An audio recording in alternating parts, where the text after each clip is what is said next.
Discipline is forcing yourself to do what must be done, even when you don't want to. This is the truth most people avoid, but it is the truth that separates success from failure.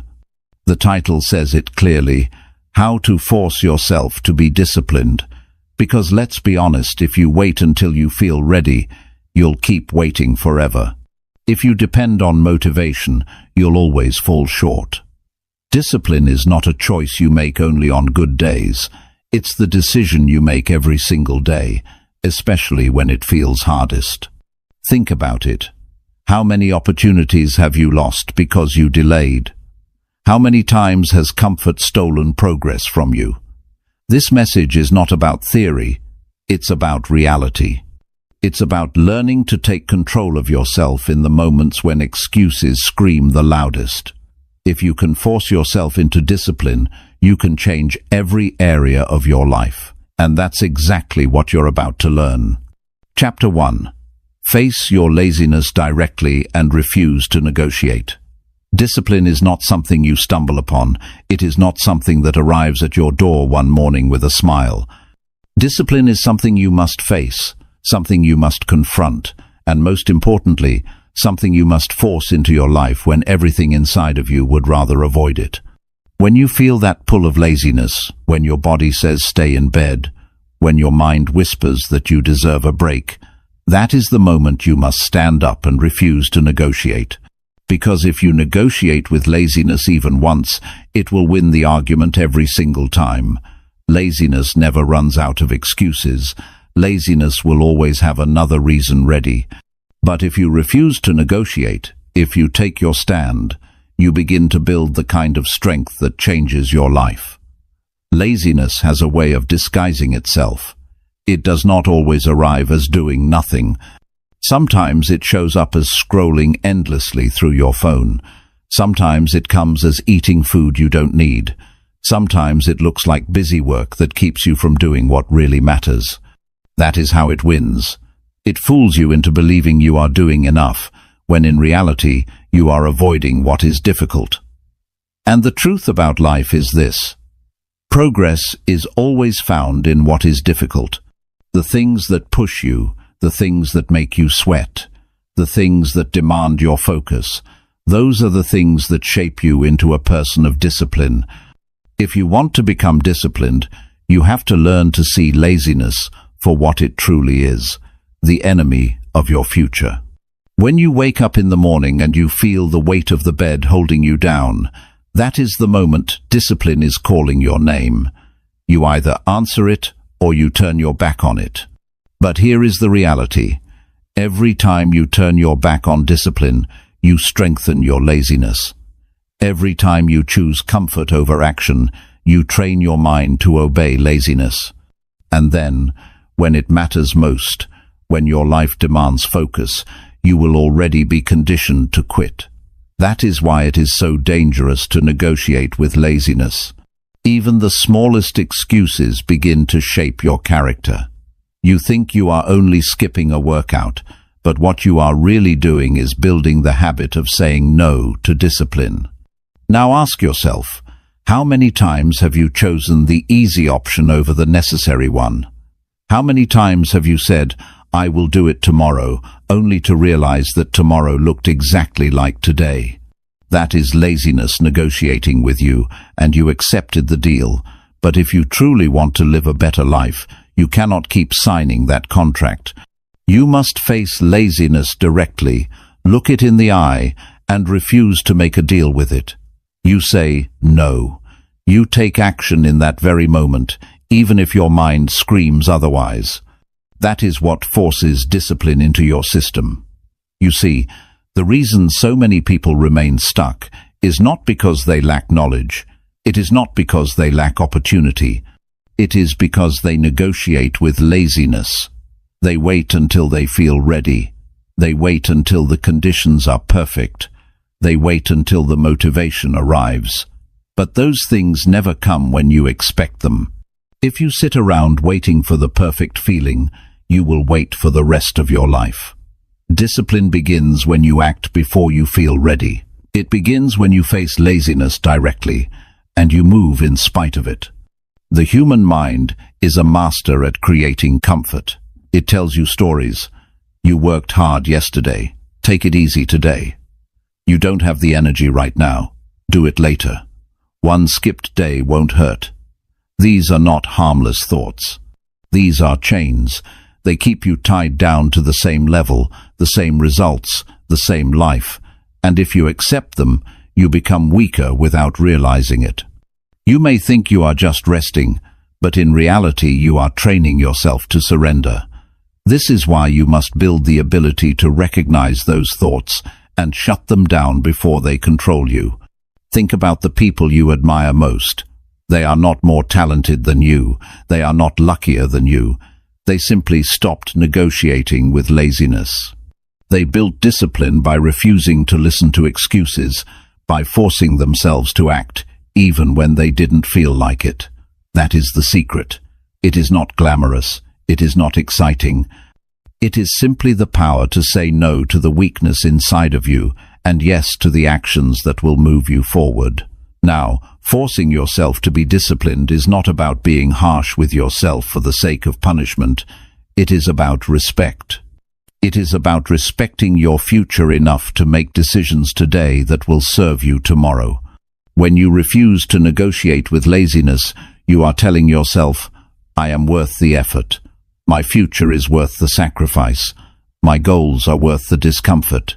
That is not self-punishment. That is self-respect at the highest level. The truth is, laziness never really goes away. It will show up tomorrow, and the day after, and the day after that. You cannot eliminate it. But you can weaken it. You can strip it of its power by refusing to give in to it. Every time you choose action over excuses, you take a piece of strength back for yourself, and over time, the balance shifts. Laziness becomes weaker. Discipline becomes stronger. Eventually, discipline becomes who you are, not just something you do, but that transformation begins with a single moment. The moment you stop negotiating. It will not feel easy at first. Your body will fight you. Your mind will argue with you. You will hear every reason to delay. But you must train yourself to recognize that this is the exact moment discipline is built. Not when it is easy, not when it is convenient, only when it is hard, only when you don't feel like it. That is where strength is born. That is where a disciplined life begins. Ask yourself right now, what have you been putting off? What area of your life have you allowed laziness to win? Maybe it is your health. Maybe it is your studies. Maybe it is your career. Whatever it is, understand this. The longer you negotiate with laziness, the more you lose time. And time is not coming back. That is the real cost of laziness, not just wasted minutes, but wasted opportunities. So how do you face it directly? You start small. You pick one thing you know you need to do, and you do it immediately. You do not think about it. You do not debate it. You do not ask how you feel. You stand up and you act. That small victory begins to break the pattern. And once you break the pattern once, you can break it again and again and again. That is how discipline is built, through small victories stacked on top of each other until they create a foundation that laziness cannot break. And every time you win against laziness, you gain something more than progress. You gain confidence. You begin to trust yourself. You know that when laziness shows up tomorrow, you will be ready. You will not fold. You will not bargain. You will act. That trust is priceless. Because once you trust yourself, once you know that you will not negotiate with weakness, your life changes in ways you cannot imagine. There will always be people who say, I can't do it. It's too hard. I'll start later. Do not join them. They are waiting for a moment that will never come. Instead, become the person who says, I will do it now. I will act, even when I don't feel like it. I will not negotiate. That person builds a life of freedom, success, and growth. And that person can be you. So remember this. The next time laziness calls, do not answer. The next time it whispers, shut it down. The next time it offers comfort, refuse the deal. Stand firm. Take action. Build your strength one choice at a time. And never forget, the moment you refuse to negotiate with laziness is the moment you force yourself into discipline. And discipline is the path that changes everything. Chapter 2. Take small actions immediately to train instant response. Discipline is not something you build in giant leaps. It is not something that appears one day after a sudden decision. It is created in small actions taken at the exact moment they are needed. Every time you delay, every time you wait, you weaken the ability to respond. The secret to real discipline is learning to act immediately, to move as soon as the thought enters your mind, without hesitation and without negotiation. Those small, instant actions train your mind and body to respond without delay, and that habit becomes the foundation of strength in every part of life. Think about how often opportunities pass you by simply because you paused. You felt the urge to exercise but waited a little longer and then skipped it. You knew you had a call to make but told yourself you would do it later, and later never came.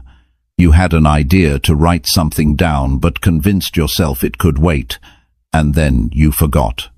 These small moments do not feel destructive at the time, but they slowly condition you to ignore your own direction. They teach your mind that hesitation is acceptable, and the more you accept hesitation, the weaker your discipline becomes. Now imagine the opposite. Imagine every time you had the thought to act, you moved. You thought of drinking water, so you drank it. You thought of picking up a book, so you opened it. You remembered a task you needed to complete, so you started it right then. That pattern builds something powerful, the ability to respond instantly. That is how you remove laziness before it grows. That is how you prevent procrastination from building roots, and that is how you gain control over yourself. The reason immediate action is so powerful is because the human brain is fast at creating reasons to stop. Within seconds of thinking about doing something hard, your mind creates a list of arguments against it. It tells you you're too tired. It tells you you'll have more energy later. It tells you it's not urgent right now. But those arguments only appear when you wait. If you act before your brain has time to debate, you win. You cut off the excuses before they take shape. That is why small, instant actions matter more than big, delayed ones. When you decide to train this skill, start with something simple. As soon as your alarm rings, stand up. Not after a few minutes, not after checking your phone. Stand up immediately. That is a small action, but it builds a strong lesson. I control my response. Do the same when you remember a small task. Do it right then, even if it takes only 30 seconds. Each time you do this, you reinforce the message that you are a person who acts, not a person who waits. Discipline is not just about grand goals. It is about teaching yourself that your actions follow your decisions. If you decide to do something and then don't, you are teaching yourself to doubt your own word. But if you decide and then act instantly, you are teaching yourself trust. That trust grows into confidence. Confidence grows into consistency, and consistency builds a disciplined life. But it begins with small actions taken immediately. You may think small actions are too insignificant to matter, but they are the seeds of change. When you act instantly on a small task, you train the same mental muscle that will later help you act instantly on bigger challenges. Picking up a book today trains the same discipline that will help you start a business tomorrow. Standing up as soon as your alarm rings trains the same discipline that will help you stay strong under pressure later. You cannot skip the small steps. They are the training ground for the big ones. If you want to test yourself, give this rule a try. When you think of something necessary, count down from 3 and then do it. 3, 2, 1, move. Do not let the thought sit for long. That simple rule removes hesitation. It breaks the habit of waiting, and it forces you to build a new reflex. Act now. Over time, you won't need to count. Your body will move on its own. That is what real discipline feels like, not forced effort, but trained reflex. But here is the truth. You will not always feel like moving instantly. Some days the small action will feel heavier than it should. Some days you will want to delay. That is where training comes in. You are not building a lifestyle where everything feels easy. You are building a mind that acts regardless of feelings. Feelings change. One day you feel motivated, the next day you don't. If your life depends on feelings, you will live inconsistent. But if your life depends on trained response, you will live disciplined. Look at any person who has achieved consistency in their field. They are not waiting for inspiration every day. They trained themselves to act as soon as the decision was made. That is why they succeed. They may not always do it perfectly, but they do it without delay. And the truth is, discipline is not about perfection. It is about consistency of action over time. That consistency is impossible without instant response. You must also understand that waiting does more than waste time. It weakens your self-respect. Every time you delay, you feel the weight of disappointment. You know you should have moved, but you didn't. That small regret builds into frustration, and frustration, if repeated long enough, turns into self-doubt. That is the dangerous cycle of hesitation. But when you act immediately, even on something small, you feel a sense of pride. That pride fuels motivation. That motivation makes the next action easier. And soon, your life is filled with momentum instead of regret. Discipline is not a gift. It is a choice repeated until it becomes natural. And the most powerful way to train that choice is through instant action. When you think of doing something productive, move before excuses arrive. When you feel resistance, step into it quickly before it grows. Every instant action is a reminder that you are stronger than hesitation. The beauty of this approach is that anyone can start it right now. You don't need money. You don't need equipment. You don't need special skills. All you need is the willingness to act as soon as the thought appears. That is available to everyone, and the more you practice, the more natural it becomes. The first time you do it, it may feel uncomfortable. The 10th time, it feels less difficult. The 100th time, it feels automatic. That is how you turn instant action into habit. Think about this. Every person has the same 24 hours. Some build disciplined lives, others waste their days. The difference is not time. The difference is response. Some act immediately. Others wait. Which group do you want to belong to? The answer lies in what you do the moment a decision comes into your mind. If you want a stronger future, stop giving power to hesitation. Start honoring your thoughts with immediate action. When you feel the urge to do something good for yourself, move. When you know a task is waiting, handle it now. When you have the choice to delay or act, choose act. Those choices may seem small in the moment, but they are shaping who you become. The disciplined life is built in these exact moments, not tomorrow, not someday, right now, right here, in the decision you make today. Take small actions immediately, and you will train yourself to respond instantly. That instant response becomes your protection against laziness, procrastination, and wasted time. It becomes the tool that helps you live with focus and strength, and it becomes the foundation of a life that grows stronger every single day. When you decide to act instantly, you are telling yourself that your future matters more than your comfort.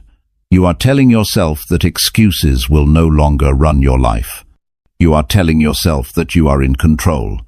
That message, repeated in small actions, will change everything. So when the next decision enters your mind, do not wait, do not hesitate, do not negotiate. Act, move, respond, because the life you want is waiting, but only for the person who learns to act without delay. Chapter 3. Control your thoughts before they control your decisions. The greatest battles of discipline are not fought outside but inside the human mind. Every action you take begins first as a thought, and every decision you make is shaped by the direction of your thinking. If you do not learn to control what goes on in your head, then your life will always be led by impulses, emotions, and distortions. But when you gain control over your thoughts, you put yourself in the position to make stronger, clearer, and wiser choices. Discipline becomes possible only when you understand how powerful your thinking truly is. Most people underestimate how much their thoughts influence their lives. They believe that actions are separate from thinking. But in reality, action is only the extension of what you allow to stay in your mind. Think about it. The person who repeatedly tells themselves they will never improve eventually stops trying. The person who constantly thinks they will fail does not even begin. Thoughts are not harmless. They are the seeds of every decision, and every decision builds your future. This is why controlling your thoughts is the most important foundation for discipline. When you are not aware of what you think, your mind becomes a playground for negativity. One negative thought leads to another, and soon you are filled with hesitation, fear, or excuses. You say to yourself that you are too tired, that you are not capable, or that it is not worth the effort. If you allow these thoughts to sit in your mind, they will shape your actions. You may not notice it at first, but slowly you begin to avoid what is hard. You begin to settle for less than you are capable of, and over time your life reflects the weakness of those thoughts. The good news is that you can take back control. You can train yourself to filter your thoughts the way you filter the food you eat. You do not eat whatever is put in front of you without thinking. You choose carefully because you know it will affect your health. In the same way, you cannot allow every thought to take root. You must choose which thoughts are worth keeping and which ones must be replaced. This is a discipline in itself, the discipline of thought management. The first step to controlling your thoughts is awareness. Too many people live on autopilot, never stopping to notice what they are thinking. They assume their thoughts are facts, when in reality, most thoughts are simply opinions, interpretations, or echoes of past experiences. If you want to take control, you must learn to stop and examine. Ask yourself, what am I thinking right now? Is this thought leading me forward or holding me back?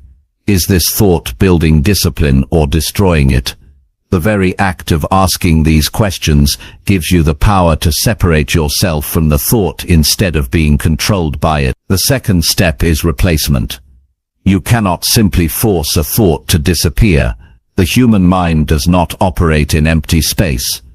If you want to get rid of a destructive thought, you must replace it with a constructive one. If your mind says, I can't do this, you replace it with, I may struggle, but I can learn and improve. If your mind says, I don't feel like starting, you replace it with, I will begin now, because starting creates momentum. Replacement is not about pretending everything is perfect. It is about directing your mind toward thoughts that build strength, rather than weakness. Another important step is to limit the input that feeds negative thoughts. Your environment is constantly shaping the way you think. The news you consume, the conversations you have, the people you spend time with, all of these leave an impression on your mind.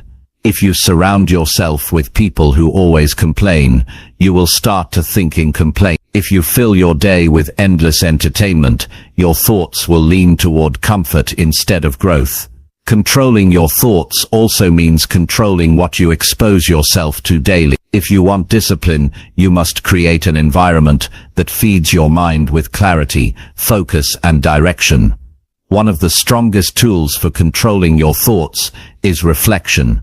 Set aside time each day to examine how your thinking guided your choices. Ask yourself, did my thoughts push me toward my goals or away from them today? Where did I let negativity control my actions? Where did I win the battle in my mind?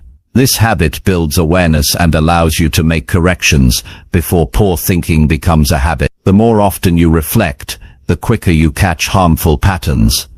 Understand this truth: your feelings often follow your thoughts. If your thinking is undisciplined, your emotions will be unstable. You will feel discouraged, overwhelmed, or anxious, not because of circumstances, but because of how you are thinking about them. But when you control your thoughts, your emotions become more stable. You feel capable, strong, and in control. And when your emotions are steady, your decisions improve. This is why controlling your thoughts is not just a mental exercise.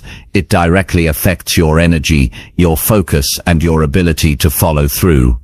You must also learn to challenge irrational thought. Many times your mind will exaggerate reality. It will tell you the task is too big, that you don't have enough time, that failure is certain. But when you step back, you realize those are not facts, they are fears. Discipline grows when you confront those fears with truth. The task may be big, but it can be broken into steps. You may not feel ready, but you can start with what you have. Failure may be possible, but so is success. Challenging thoughts is how you prevent them from dictating your behavior. Controlling your thoughts is not about ignoring difficulty. Life will always present challenges. It is about choosing how you respond to those challenges in your mind before you respond in your actions. The person who disciplines their thoughts says, "This is difficult, but I can handle it one step at a time." The person who does not control their thoughts says, "This is difficult, so I won't try." Same situation, different thought, completely different outcome. If you want to make this practical, begin by paying attention to the small moment. Notice what you say to yourself when the alarm rings. Notice what you think when you face a hard task.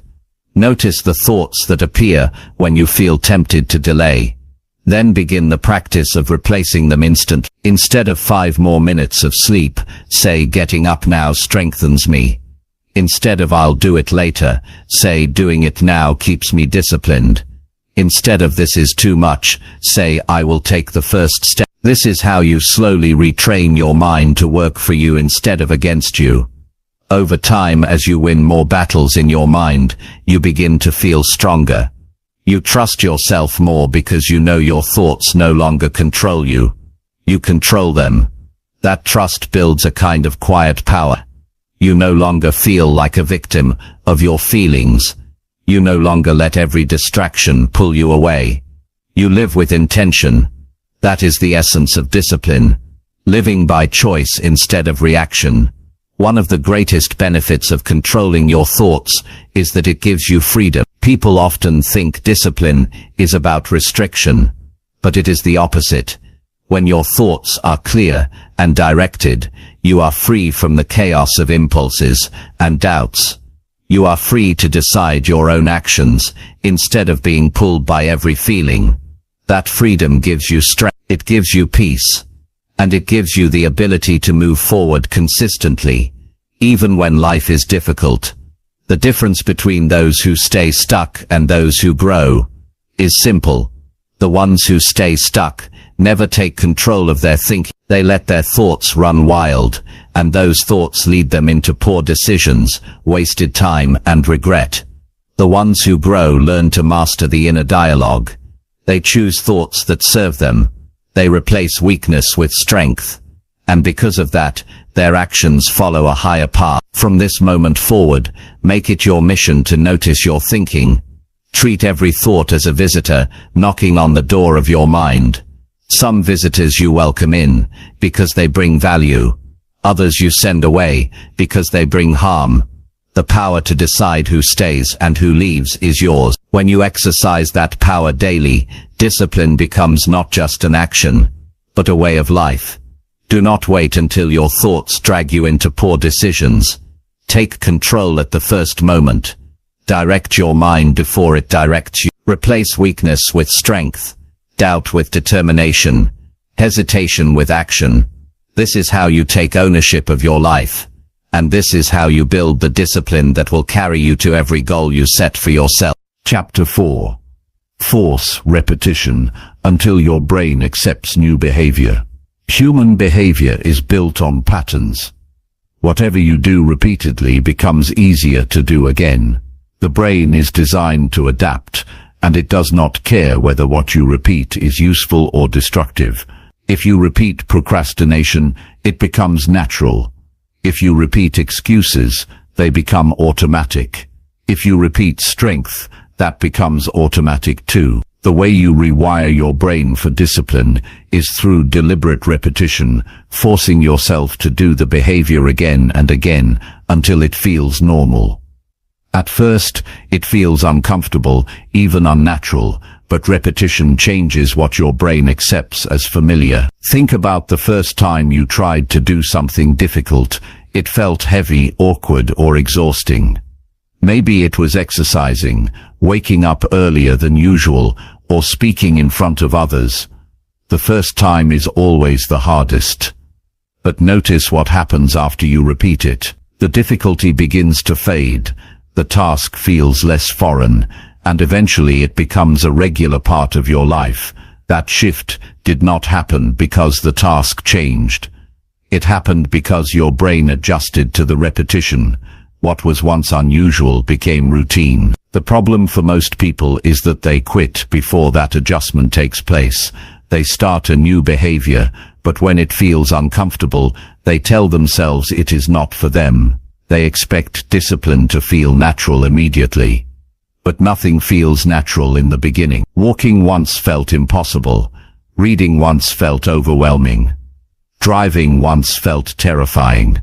You overcame those things only because you forced repetition until your brain accepted them. The same principle applies to every habit you want to build. Discipline grows when you push past the stage of discomfort and keep repeating. That is the test.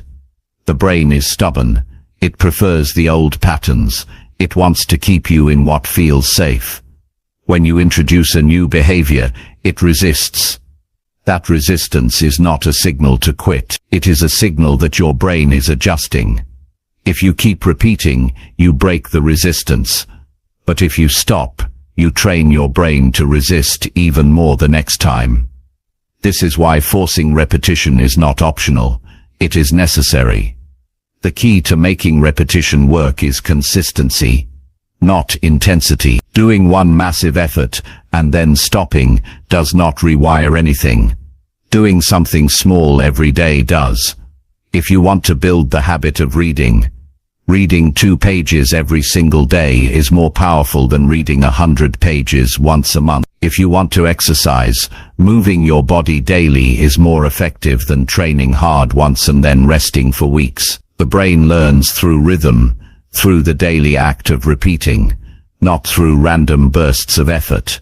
You must also remove the expectation of instant change. Too many people want quick results. They want their brain to accept new behavior after 1 or 2 tries. When that does not happen, they quit. But your brain does not change on demand. It changes with repetition. That means you must force yourself through the stage where it feels unnatural, through the stage where it feels uncomfortable, until you break through to the stage where it feels automatic. If you can survive the middle stage, you will succeed. This is where discipline becomes real, doing the action even when you do not see results yet. Imagine planting a seed and digging it up every day to check if it is growing. It will never take root. Behavior works the same way. If you stop repeating too soon, the habit never has time to form. But if you give it enough consistent repetition, the roots grow deep, and soon the behavior belongs to you. You do not have to think about it anymore. It becomes part of your identity. Repetition also has another powerful effect. It builds evidence for your mind. Every time you repeat a disciplined action, you are showing yourself proof that you can do it. 1 push-up proves you are capable of moving. 1 day of writing proves you are capable of producing. 1 day of controlling your schedule proves you can direct your time. Each repetition is evidence that weakens doubt and strengthens belief. Eventually, the belief becomes so strong that the behavior is no longer forced, it is who you are. There will be moments when you feel tired of repeating. That is natural, but those are the exact moments where change is happening the most. Repetition carves grooves into your brain, and every time you continue despite boredom or fatigue, you make those grooves deeper.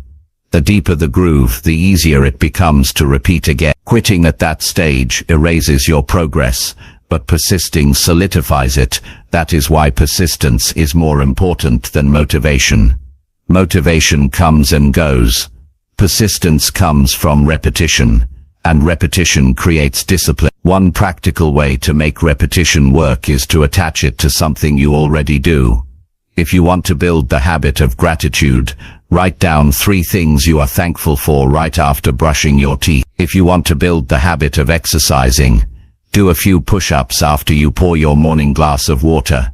Linking a new behavior to an existing one creates a natural trigger for repetition.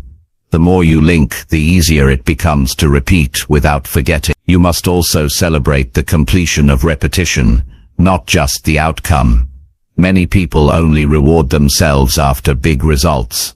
But the truth is, repeating the action itself is the real victory.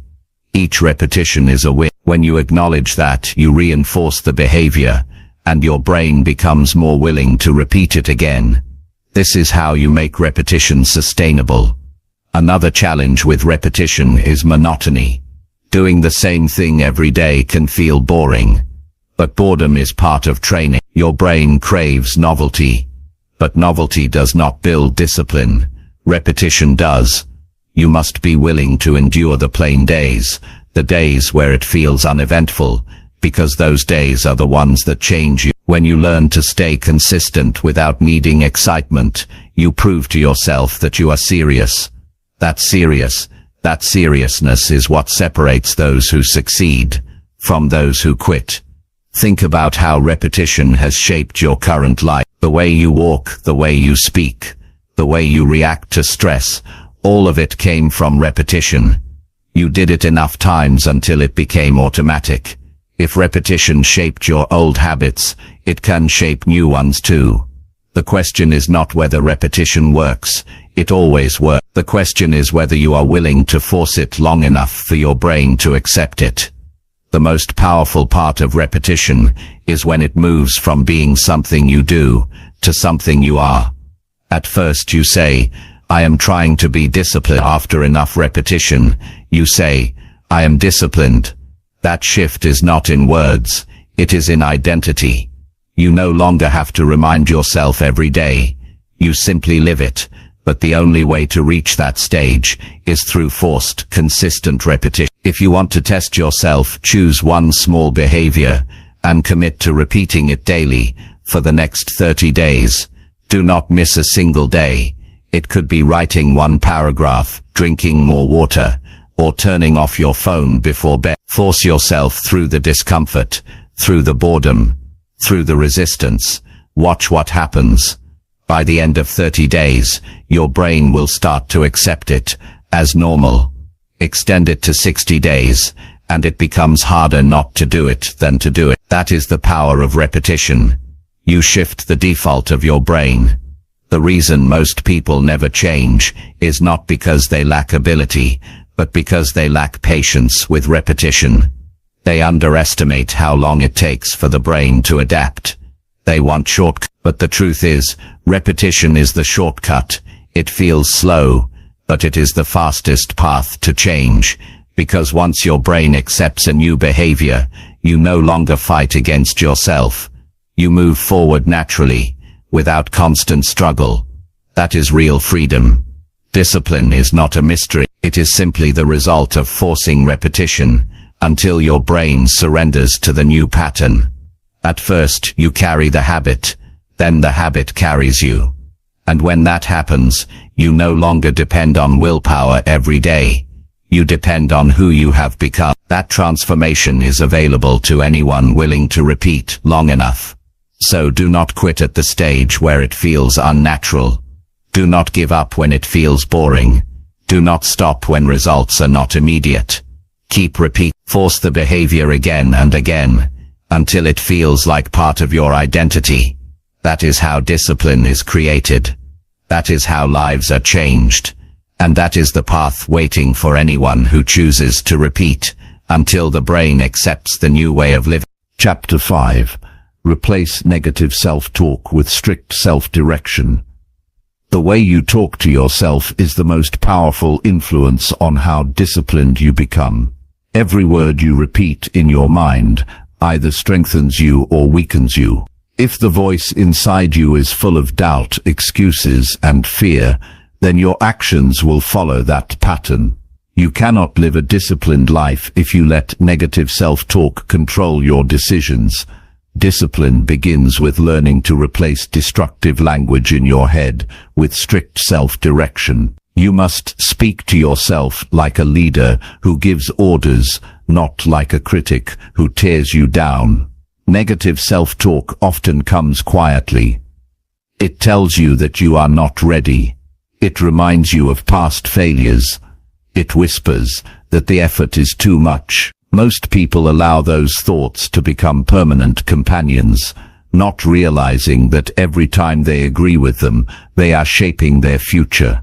If you keep telling yourself you are weak, you will live weak. If you keep telling yourself you cannot change, you will not change. The mind follows the words it hears most often, especially when those words come from your own mouth. Strict self-direction is the antidote. It is the decision to take full control of your inner dialogue. Instead of allowing your thoughts to drift aimlessly, you give them commands. Instead of telling yourself you cannot, you direct yourself to act. Instead of entertaining doubt, you state with clarity what must be done. Strict self-direction is not about pretending everything is easy. It is about refusing to allow weakness in your language. Your words must reflect the standards you want to live by. The reason strict self-direction works is because the human brain responds to clarity. Vague thoughts create hesitation. Clear commands create action. If you tell yourself, maybe I should do this, your body hesitates. If you tell yourself, I must do this now, your body follows. The tone you use with yourself matters. Speak in a commanding voice, not a questioning one. Discipline thrives on direction, and you are the one responsible for giving that direction. When you notice negative self-talk, the first step is recognition. Too many people live unaware of the destructive language in their minds. They repeat the same phrases daily. I am too tired. I am not smart enough. I will never succeed. These phrases become so common they feel normal, but once you learn to notice them, you realize they are not harmless. They are shaping your discipline. Recognition allows you to interrupt the cycle. When you catch yourself saying something weak, you stop it. You refuse to entertain it further. The second step is immediate replacement. Do not leave the space empty, because negative talk will always try to return. Replace it with strict direction. If you say, I cannot do this, replace it with, I will complete one step right now. If you say, I feel too lazy, replace it with, I will stand up and move immediately. Replacement turns destructive energy into constructive action. Over time, your brain begins to accept the new commands as the standard. Another key to replacing negative talk is precision. Do not give yourself vague encouragement. Do not simply say, I can do it. That is too broad. Instead, give yourself exact direction. Write one page now. Turn off the phone and focus. Start walking for 10 minutes. Precision eliminates the room for excuses. Negative talk thrives on vagueness. Strict direction kills it with clarity. You must also understand that strict self-direction requires firmness. You cannot give yourself soft orders and expect strong results. When your mind says, I don't feel like it, you must respond with authority. Do it now. That tone matters. You are not negotiating with yourself. You are leading yourself. Just as a coach directs an athlete with firm words, you must direct yourself with the same seriousness. If you treat your own words lightly, your actions will be light. If you treat them with seriousness, your actions will follow with strength. Self-discipline grows as you strengthen this inner dialogue. At first, you may feel resistance. The negative voice may push back. It will argue with you, reminding you of every past failure. But the more often you replace it, the weaker it becomes. The voice of strict direction grows louder, and soon it becomes the dominant one. You begin to trust your own words, because they no longer carry excuses, they carry authority. That trust is what builds confidence. It is also important to realize that negative self-talk does not always sound harsh. Sometimes it disguises itself as kindness. It tells you that you deserve to rest when you have not yet worked. It tells you that taking it easy today will not hurt. It tells you that tomorrow will be a better day to start. These thoughts feel comforting, but they are dangerous. They are traps that keep you weak. Strict self-direction cuts through those false comforts with clarity. It says, rest is earned, not given. Do the work first. It says, tomorrow will not be better unless you act today. That is how you protect yourself from the deception of comfort. Your environment will also influence your self-talk. If you spend time around people who constantly complain or lower their standards, their language will echo in your head. You will find yourself repeating their negativity, even when they are not present. That is why you must be careful with the voices you allow around you. Surround yourself with people who speak with clarity, strength, and direction. Their language will influence your own, and your inner dialogue will rise to match it. A practical exercise for replacing negative self-talk is to write down the most common excuses you tell yourself. Look at them clearly. Then, next to each one, write the strict direction that should replace it. For example, I am too tired becomes I will begin for 5 minutes regardless of energy. I will never succeed becomes I will practice daily until I improve. Read those strict directions often, until they become automatic. Each time the old excuse appears, you already have the new command ready. Strict self-direction is not about being unkind to yourself. It is about being honest and firm. Negative talk weakens you because it removes honesty. It exaggerates your limits and hides your strength. Strict direction gives you the truth. You may not feel ready, but you are capable of action. You may not see results yet, but repetition will bring them. You may not be comfortable, but you are strong enough to continue. That honesty may feel harder to hear, but it builds the foundation for discipline.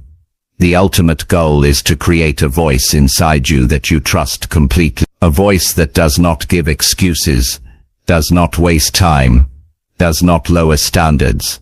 A voice that gives clear, firm direction and expects obedience. When you build that voice, you no longer have to rely on temporary bursts of motivation. You no longer have to wait for inspiration. Your own words drive you forward every day. That is when discipline becomes a natural part of your life.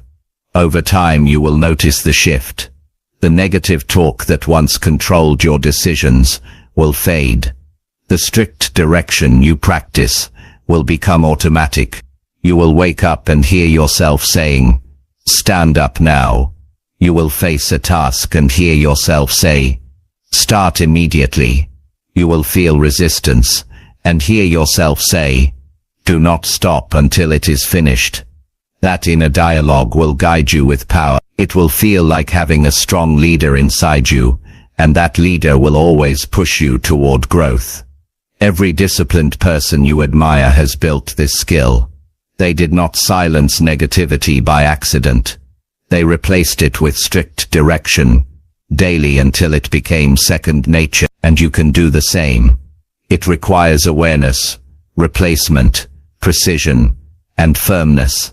It requires daily practice. But once you build it, you will never again be at the mercy of destructive self-talk.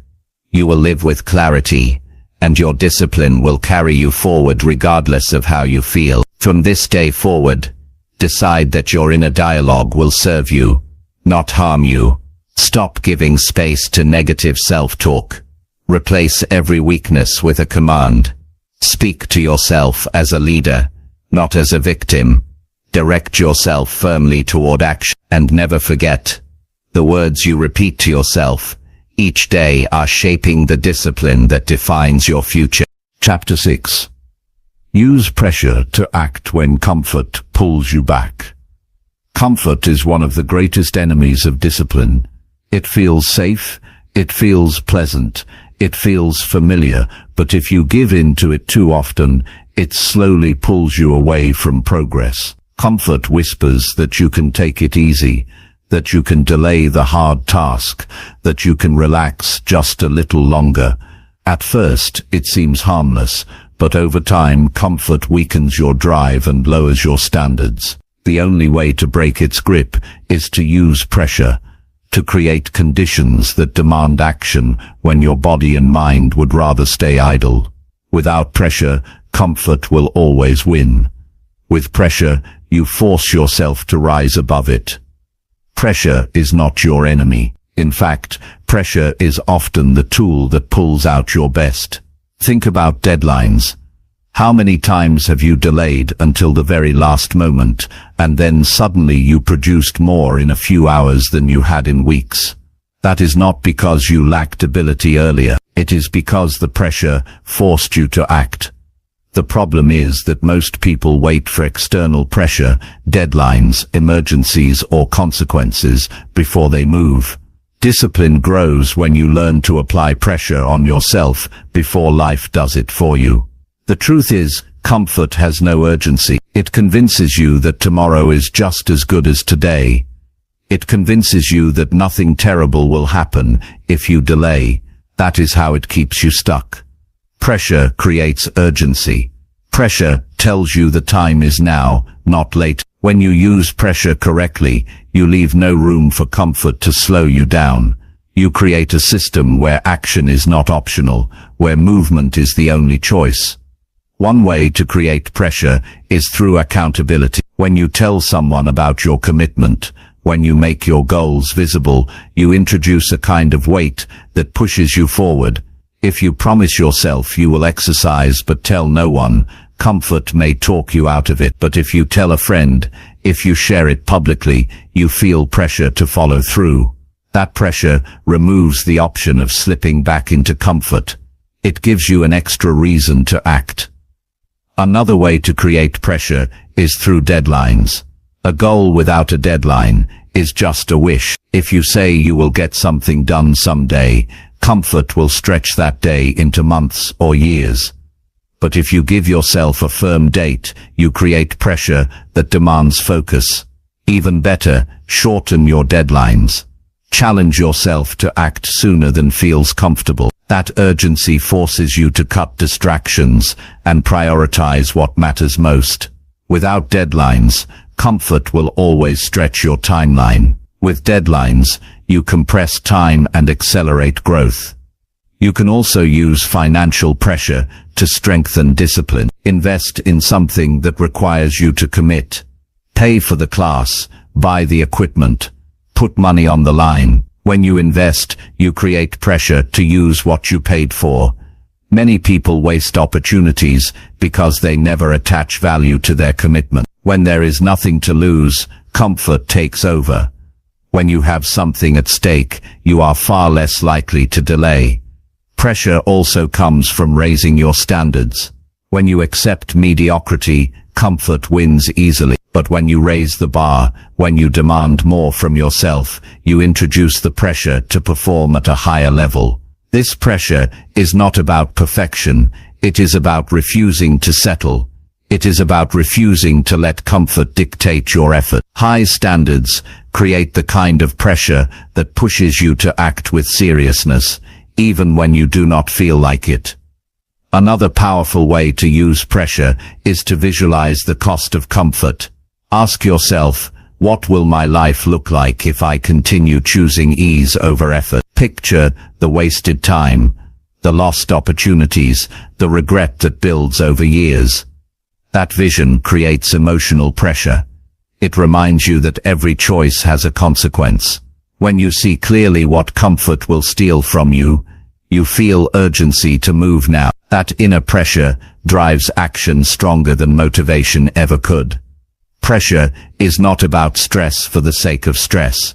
It is about building conditions where discipline becomes the natural response. Comfort will always try to slow you down, but pressure creates a force stronger than comfort. It directs you to act before you are tempted to delay. It tells you there is no later, only now. That habit of creating pressure builds resilience. It trains your mind to act even when comfort pulls hard. You must also learn to use pressure in moments of weakness. When you feel yourself drifting toward comfort, stop and give yourself a strict command. Speak with authority. Do it now, no delay. The firmness of those words creates instant pressure. It leaves no space for negotiation. That pressure pushes you forward in the exact moment you are most vulnerable to comfort. Without that firmness, you slip back into delay. With it, you build a record of victories against comfort. One overlooked form of pressure is responsibility. When others depend on you, you cannot afford to choose comfort. Responsibility forces you to rise. Think about parents who sacrifice for their children, workers who push through exhaustion to provide, leaders who carry the weight of their team. They act not because they always feel motivated, but because responsibility creates pressure that leaves no room for laziness. You can use this principle in your own life by taking on commitments that require your discipline. When someone else relies on you, comfort becomes a weaker option. It is important to understand that comfort will never disappear. It will always invite you to rest longer, to relax sooner, to wait a little more. You cannot eliminate that pull, but you can overpower it with pressure. Comfort is gentle, pressure is firm. Comfort whispers, pressure demands. The one you choose to listen to determines the direction of your life. If you want to test yourself, put deliberate pressure on your day. Give yourself strict timelines. Remove the easy options. Announce your commitments to others. Place yourself in environments where excuses are not possible. Each time you do this, you strengthen the muscle of discipline. You train yourself to act under pressure instead of shrinking under it. Over time, pressure stops feeling like stress. It feels like structure. It feels like the system that keeps you strong when comfort tries to weaken you. Remember, some of your greatest achievements will come when you place yourself under conditions that leave no choice but action. Comfort cannot exist where pressure is present. If you rely on comfort, your life will shrink. If you rely on pressure, your life will expand. You will grow stronger, more reliable, and more disciplined with every decision. From this moment on, stop waiting for external forces to pressure you. Create that pressure yourself. Decide on strict deadlines. Announce your commitments. Attach value to your action. Demand more from yourself than you currently accept. Use responsibility to keep yourself accountable. Remind yourself of the cost of staying comfortable. Each of these creates pressure that forces action. And when comfort calls you back, when it tells you to delay, when it tempts you with ease, answer it with pressure. Tell yourself, firmly, that action is required now. Move without hesitation. Choose progress over ease. That repeated decision builds the life of discipline you want. It is not easy, but it is possible. And every time you use pressure to defeat comfort, you prove to yourself that you are capable of far more than you think. Chapter 7. Build mental toughness by choosing effort over relief. Mental toughness is the ability to keep moving forward when every part of you wants to stop. It is the strength to stay with the effort instead of escaping into comfort. Life constantly presents you with two choices: choose effort and grow stronger, or choose relief and stay weak. The easy road tempts you every day, but if you always take it, you will never know your real capacity. The disciplined life belongs to those who train themselves to choose effort consistently, even when the relief looks more inviting. You must understand that toughness is not built in comfort. It is created in the moments when effort feels heavy, when resistance feels unbearable, when you would rather escape. That is the exact moment where you can either quit or push through. If you quit, you teach yourself that relief is more important than progress. If you push through, you teach yourself that effort defines you. Over time, these choices shape your identity. You either become the person who gives in to relief, or the person who thrives under effort. Most people underestimate how often they choose relief without realizing it. They reach for food when they are stressed, instead of addressing the real issue. They check their phone to avoid facing the hard task. They stop short of finishing what they started, because the effort is uncomfortable. Each of those moments feels small, but they accumulate into a pattern. That pattern either builds weakness or builds toughness. The mind adapts to whichever one you feed. Choosing effort means you refuse to run from discomfort. You accept that growth requires pain. You accept that strength requires sacrifice. You accept that progress will never feel easy. But here is the truth: the discomfort of effort is temporary, while the weakness that comes from chasing relief lasts much longer. When you push yourself to complete the work, the pain fades and the reward remains. When you give in to relief, the comfort fades and the regret remains. Mental toughness is about training yourself to live for the long reward, not the short escape.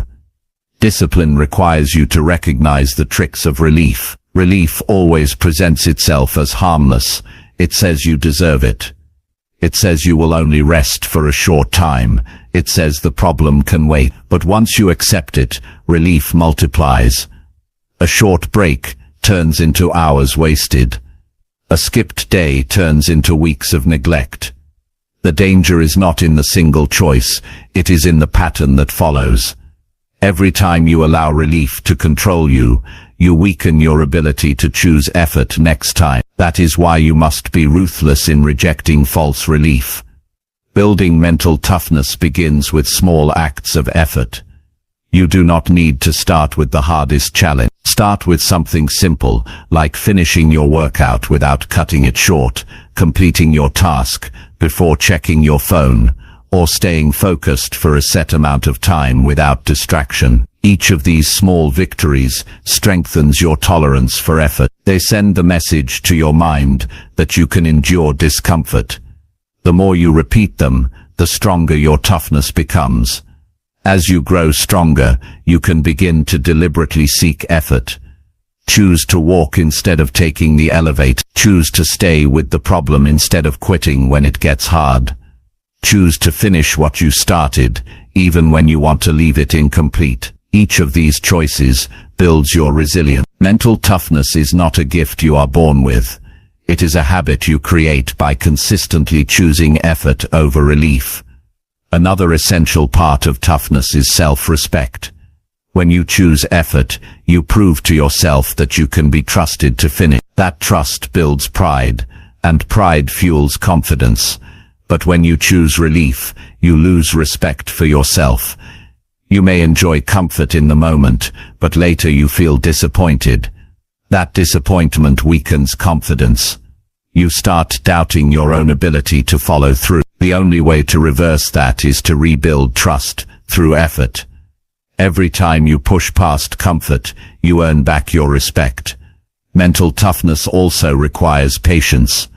Relief always looks attractive because it offers immediate comfort. Effort demands time before results appear. You may work for weeks or months before seeing significant change. This is where many people quit. They cannot handle the gap between effort and reward. But the disciplined person accepts that patience is part of the process. They understand that every day of effort is a brick in the foundation. They trust that the reward will come if they keep stacking those bricks. That trust is what allows them to keep choosing effort even when relief is calling loudly.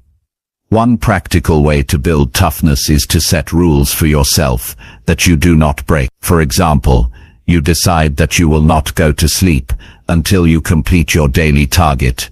You decide that you will not stop halfway once you begin. These rules act as anchors. When relief tempts you, the rules remind you of the standard you live by. Strict personal rules create the kind of pressure that keeps you aligned with effort. Without them, it is too easy to drift into excuses. You must also remember that effort feels different once you get started. The hardest part is the beginning. The first few minutes of pushing yourself always feel heavier than the rest. That is where most people surrender. But if you force yourself past that beginning, the body and mind adjust, and the effort becomes manageable. The key is to push through that initial resistance without giving in to relief. If you do that repeatedly, your toughness grows naturally. Discipline also grows when you stop seeing effort as punishment and start seeing it as training. Effort is not a punishment for weakness. It is the path to strength. Every difficult task is a workout for your mind. Every uncomfortable moment is practice for resilience. When you adopt this perspective, you no longer resent effort. You embrace it as the tool that makes you unshakable. That mindset shift is critical. People who see effort as punishment run from it. People who see effort as training welcome it. Relief may feel good for a moment, but it cannot build character. Character is built only in effort.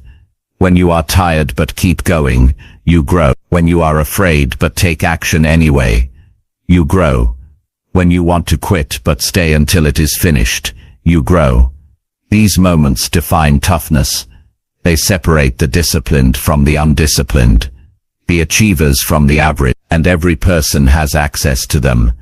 The difference is whether you choose effort or relief. To build toughness, you must also expose yourself to challenges intentionally. Do not always wait for difficulty to arrive on its own. Create it. Wake up earlier than you want. Push yourself to work longer on your craft. Hold yourself to higher standards when nobody is watching. Voluntarily choosing effort makes you stronger, so when life forces effort on you, you are already prepared. The more you train under self-imposed effort, the less likely you are to break when real pressure comes. Eventually, you will realize that effort is what gives life meaning. Relief feels empty because it creates nothing. It is fleeting.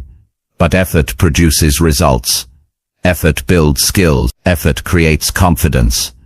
Effort leaves a legacy. When you look back, you will not be proud of the times you escaped into comfort.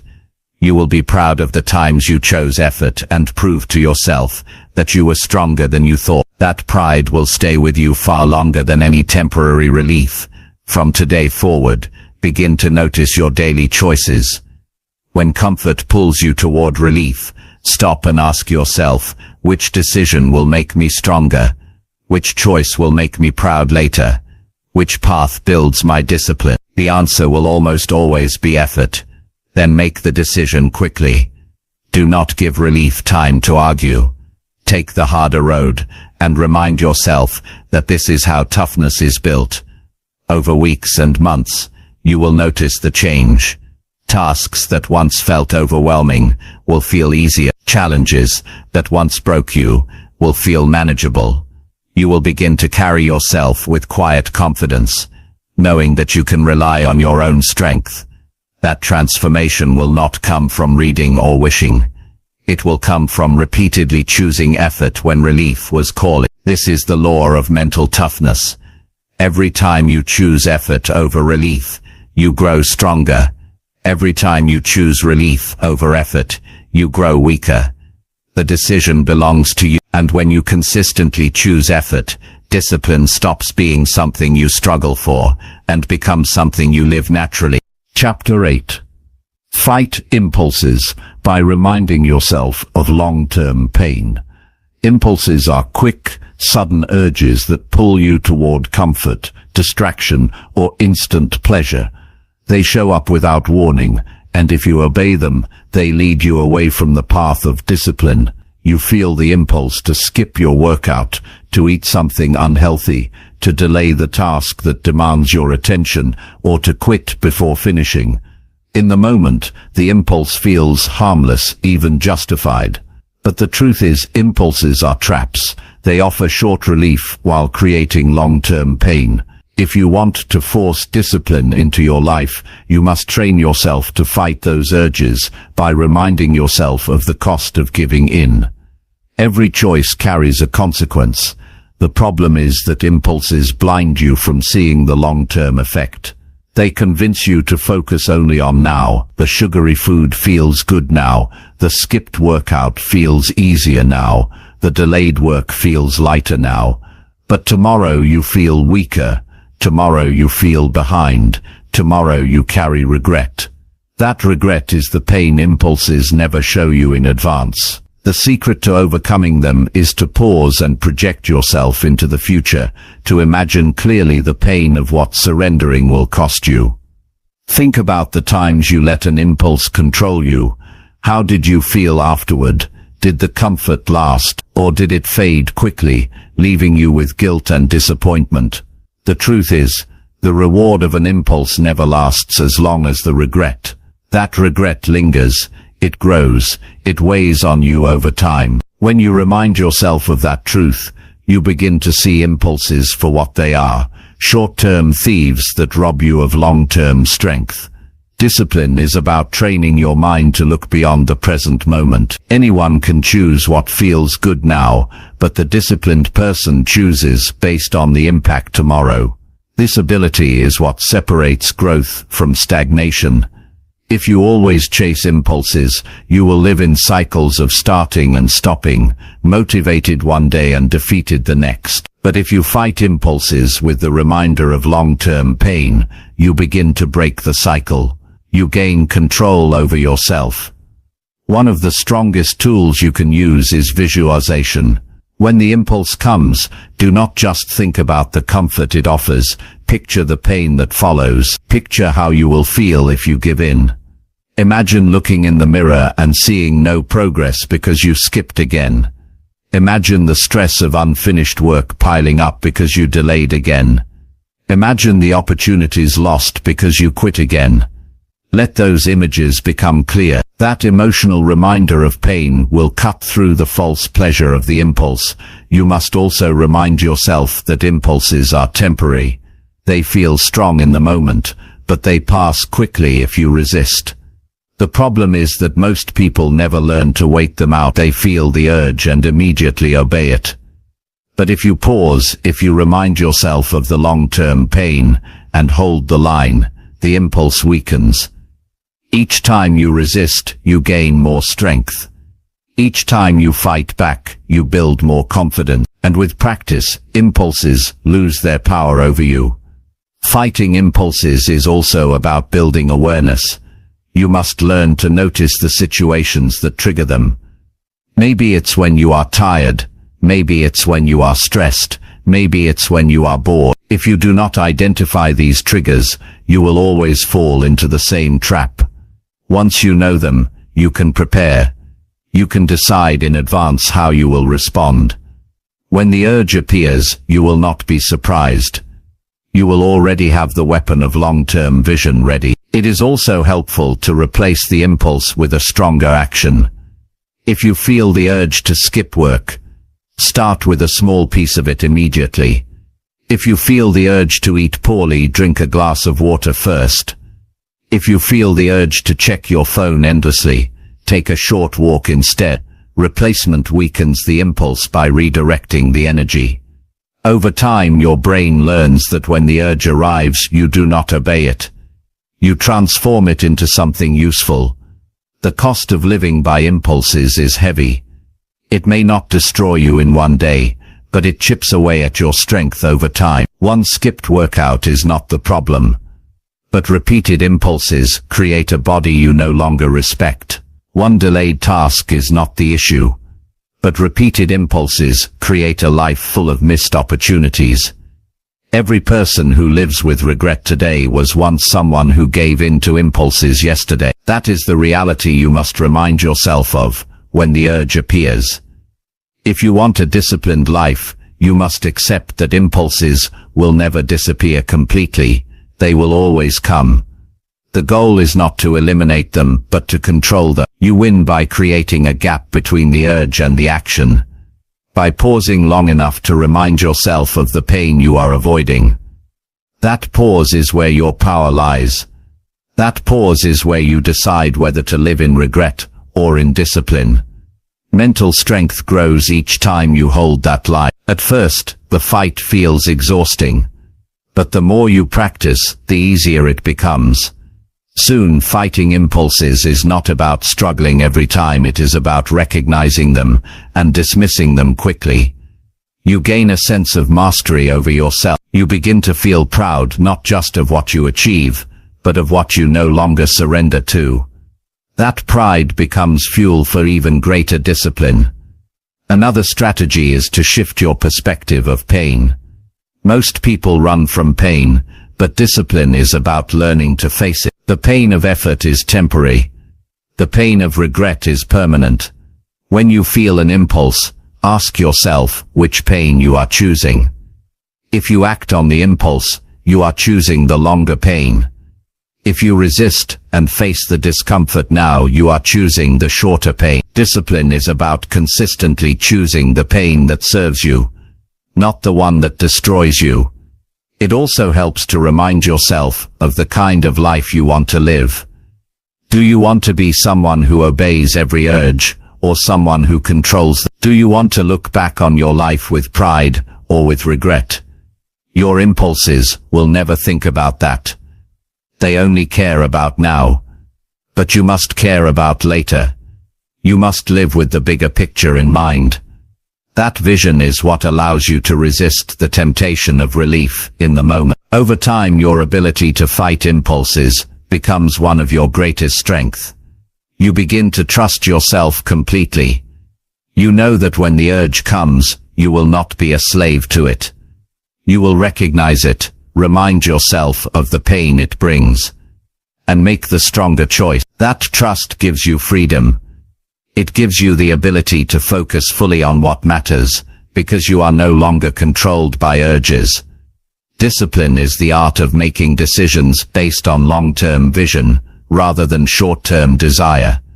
Impulses will always try to blind you to that vision. They will try to drag you back into immediate comfort. But when you fight them with the reminder of long-term pain, you take away their power.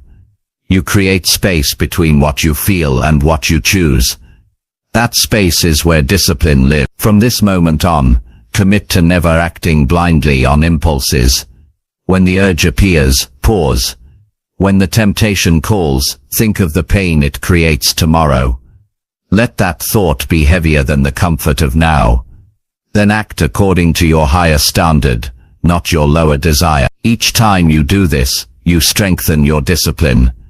Each time you win, you prove that your future matters more than your impulses. The disciplined life is not built by perfect conditions or endless motivation. It is built by winning the battles of impulse every day. It is built by choosing effort over regret, vision over comfort, discipline over weakness. And it begins with one powerful skill: the ability to fight impulses by remembering the long-term pain they create. That reminder is the shield that protects you from regret and the tool that builds your strongest self. Chapter 9. Direct your energy only toward tasks that truly matter. Every person wakes up each day with a limited supply of energy. That energy can be directed toward building a meaningful life, or wasted on distractions that lead nowhere. Discipline is not just about forcing yourself to act. It is about making sure your actions are directed toward the tasks that truly matter. Without this focus, you can work hard all day and still feel empty because your energy went to things that made no real difference. A disciplined life is not measured only by activity, it is measured by progress in the areas that shape your future. The reason so many people feel drained yet unfulfilled is because they scatter their energy across too many things. They spend hours reacting to messages, scrolling through endless content, worrying about opinions that don't move their life forward, or chasing trivial tasks that make them feel busy but not productive. At the end of the day, they are exhausted, yet nothing important has been built. That is the trap of undirected energy. When you live this way long enough, you begin to believe that effort itself is enough, but effort without focus is wasted effort. The discipline that changes your life comes from saying no to the unimportant and yes only to the essential. The first step to directing your energy wisely is clarity. You must know what truly matters to you. Without clarity, you will be pulled in every direction by demands, temptations, and distractions. Ask yourself, what are the few things in my life that create the biggest results? What actions move me closer to health, growth, stability, or freedom? These answers will not be the same for everyone, but every person must define them. Once you are clear, the discipline is to align your energy only with those priorities. It is easy to get caught in the noise of daily life. Every notification, every invitation, every request from others pulls at your attention. If you do not protect your focus, the world will decide for you where your energy goes, and the world will rarely direct you toward your highest priorities. That is why you must be deliberate. You not simply hope your energy will go to the right places. You must decide in advance. You must protect your focus like it is your most valuable resource, because it is. One of the strongest strategies is to identify your top 3 tasks each day. The tasks that truly matter, and commit to completing them before anything else. These are not errands or busy work. These are the actions that align with your long-term goal. When you give your energy to them first, you ensure that no matter what else happens, your day produces progress in what counts. Too many people fill their mornings with small distractions and then wonder why they have no energy left for the work that matters. Discipline means flipping that pattern, doing the important first and leaving the trivial for later, if at all. Another way to direct your energy is by creating boundaries. Discipline is not just about what you do, but about what you refuse to do. Every time you say yes to something meaningless, you are saying no to something meaningful. If you constantly allow others to interrupt your time, if you constantly agree to obligations that do not serve your goals, you are giving away your energy. Discipline requires the strength to say no firmly and without guilt. That no protects your energy for the tasks that build your future. You must also learn to recognize false productivity. False productivity is doing things that feel like work, but create no real impact. Organizing endlessly, checking emails every few minutes, over-researching instead of acting. These give the illusion of progress, but waste your limited energy. The disciplined person asks constantly, is this moving me forward? If the answer is no, they redirect immediately. That habit alone separates the truly productive from the perpetually busy. Directing energy is not just about work, it applies to every area of life. If you pour energy into arguments, negativity, or trying to please everyone, you weaken your capacity to grow. If you invest energy in learning, health, meaningful relationships, and building skills, you strengthen your life. The discipline is in choosing where your attention goes, and being ruthless about cutting out what drains you without return. Another critical piece is managing your peak energy. Every person has hours in the day when they are sharpest. For some, it is the morning. For others, later in the day. The disciplined person identifies those hours and reserves them for the most important work. They do not waste their sharpest energy on trivial tasks. They guard that time fiercely. This single decision can transform your productivity, because directing your best energy to your best work multiplies results. It is also vital to track where your energy goes. Most people have no idea how much time they lose to distraction. Hours disappear in entertainment, gossip, or mindless scrolling, and they wonder why nothing changes. When you track your habits honestly, you see clearly the leaks in your discipline. Awareness creates the opportunity to redirect. Each time you catch yourself drifting, you can remind yourself, this is not where my energy belongs. Then you bring it back to the tasks that matter. Directing energy requires courage, because it often means disappointing others. People will always want your attention for things that benefit them, not you. They will not care if it drains your focus. If you do not stand firm, you will constantly give away your energy. Discipline is not about being selfish, it is about being intentional. If you cannot protect your energy, you cannot build the life you want. And when you waste your energy, nobody else pays the price, you do.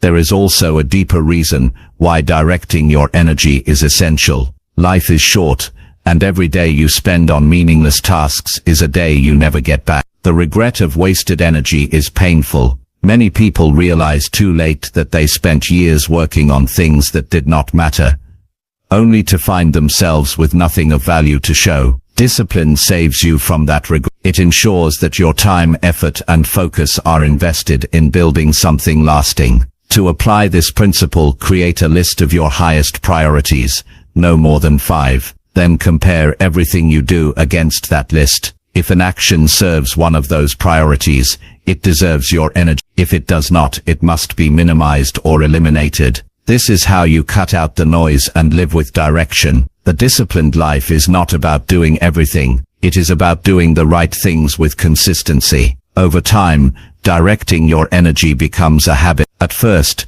you must remind yourself constantly. You must pause before saying yes. You must resist the temptation to do what feels urgent, but unimportant. But eventually it becomes natural. You instinctively focus on what matters and ignore what doesn't. That habit creates momentum, and with momentum, your progress multiplies. You begin to see results faster, not because you are working harder, but because you are working smarter. The people who achieve the most are not the ones who work the longest hours. They are the ones who direct their energy with precision. They know their priorities and give their best to them. They ignore distractions.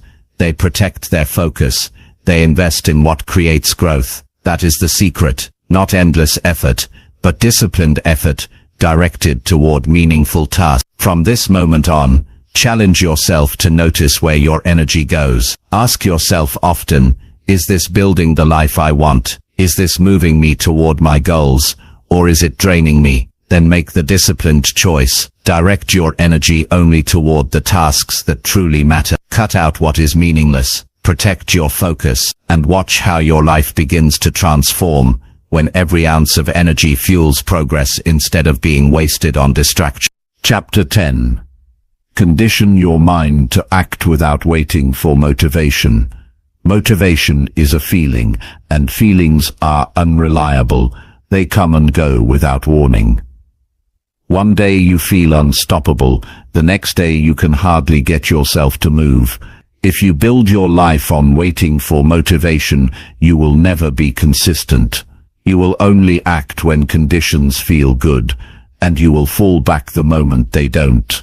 Discipline requires something stronger than motivation. It requires conditioning your mind to act regardless of how you feel. This conditioning is what separates people who dream from people who achieve. The truth is that action does not depend on motivation. Action creates its own energy. Many people get this backwards. They sit and wait for the right emotion to appear before they begin. They think they need inspiration before they can start the project, go to the gym, or change their habits. But inspiration often only arrives after action has already begun. The very act of moving generates the momentum that feelings cannot. If you only move when you feel motivated, you will waste countless opportunities. If you train yourself to move without it, you will create results every day. Conditioning your mind to act means removing choice from the equation. When you decide that something must be done, You no longer wait to see if you feel like it. You act because it is required, just as a soldier does not decide whether to train. Just as a pilot does not decide whether to check the aircraft, you build rules for yourself that do not depend on moods. Those rules condition you to follow through whether you feel excited or tired, inspired or bored. You move because you trained your mind to obey the decision, not the feeling. One of the most effective ways to build this conditioning is to create non-negotiables. These are commitments you do every day, no matter what. It could be writing a certain number of words, exercising for a set time, or dedicating part of the day to focused work. The point is that they happen without discussion. By repeating them daily, your brain learns that they are automatic. You no longer sit in the morning debating with yourself. The habit takes over. That is conditioning. This practice begins small. Do not overwhelm yourself by trying to change everything at once. Pick one area where you will remove the need for motivation. Commit to it daily. At first you will resist.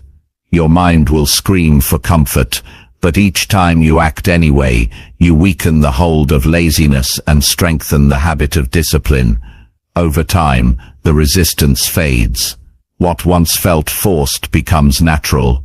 The more you repeat it, the more conditioned your mind becomes. Another important piece of conditioning is to shorten the gap between decision and action. The longer you wait after deciding to act, the more space you give for excuses to appear. If you decide to exercise, start immediately. If you decide to study, open the book right then. Delay feeds hesitation, and hesitation kills discipline.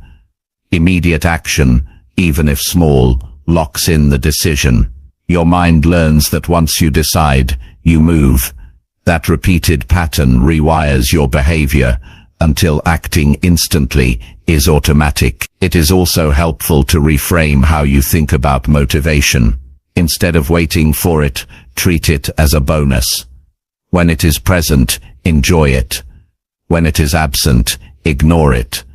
Stop giving it the power to dictate your actions.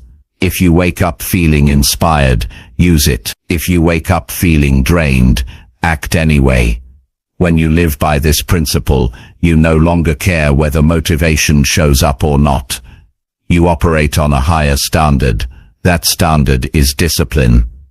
Another strategy for conditioning your mind is to tie action to identity. Stop saying, "I need motivation to do this." Instead, say, "I am the kind of person who does this." When you connect discipline to who you are rather than how you feel, your actions become consistent. If you identify as a disciplined person, then acting daily without waiting for motivation is simply what you do. Identity-driven discipline is far stronger than feeling-driven discipline. You must also expect resistance. Your mind will test you. It will search for reasons to delay. It will remind you of how tired you are, how much easier it would be to do it later, how small the task is compared to the effort required. This mental resistance is natural. The key is not to eliminate it, but to act despite it. Each time you do, you prove to yourself that you are stronger than resistance. That proof builds confidence, and confidence reinforces discipline. There is also value in embracing discomfort directly. Many people avoid action because they wait for it to feel good. But part of conditioning is teaching yourself that you can act even when the task feels unpleasant. You can write when you don't feel creative. You can train when your body feels heavy. You can study when your mind feels distracted. By doing so, you teach yourself a powerful truth.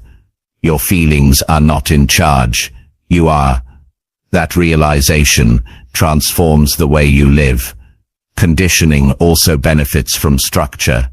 If your days are unstructured, you leave space for indecision. If you have clear routines, your brain shifts into action without waiting for permission. Wake up at the same time. Begin your work at the same time. End your day with the same ritual. These structures condition your behavior until they no longer feel like choices. They feel like automatic parts of your life. The fewer decisions you leave to feelings, the stronger your discipline becomes. Think about the people you admire who have achieved extraordinary results. Do you believe they felt motivated every day? Of course not. They acted because they trained themselves to move without motivation. They understood that the work must be done whether the emotion was there or not. That is why they are consistent. Consistency is not built on inspiration. It is built on conditioning. The cost of waiting for motivation is high. You lose time. You lose progress. You lose trust in yourself.